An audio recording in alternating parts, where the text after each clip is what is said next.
The rest of the story. Never in history did a town have so much trouble naming itself than the town of...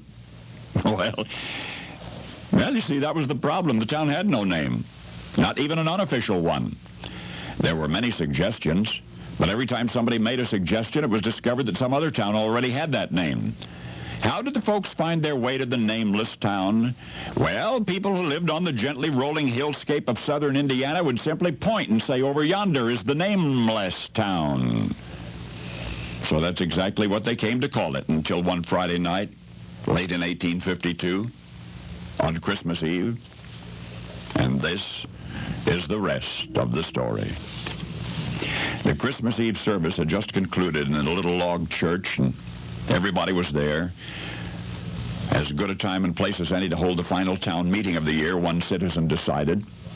As had often been the case throughout the years of town meetings since the community's founding, there was only one order of business that night, a name for the nameless town. All were gathered around the pot-bellied wood-burning stove. The circuit-riding preacher who had just preached the service was there, too. He was a popular fellow, the Reverend Christian Wittenbach. So esteemed was this minister that somebody suggested naming the town Wittenbach, Indiana. But I think it was the Reverend himself who respectfully declined. After all, he didn't even live there. The frustrating discussion continued.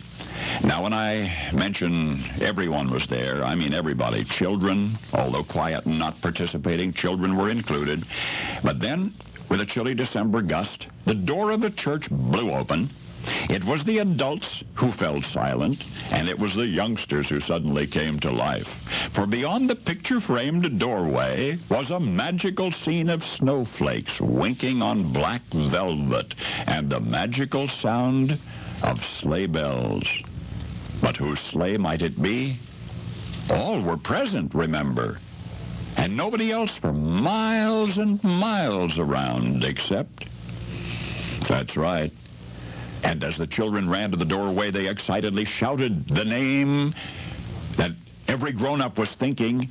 Santa Claus, they cried. It's Santa Claus. Thus one Christmas Eve, 140 years ago tonight, because of some bells that nobody's ever been able to trace, the little nameless town received its name, Santa Claus, Indiana, and it is so named to this day. The population no longer numbers in the dozens. There are 1,200 residents now. And in a sense, you might say 1,201. For each and every Christmas season, hundreds of thousands of letters arrive in the town's post office. Letters come from all over the world with but a single name inscribed upon them.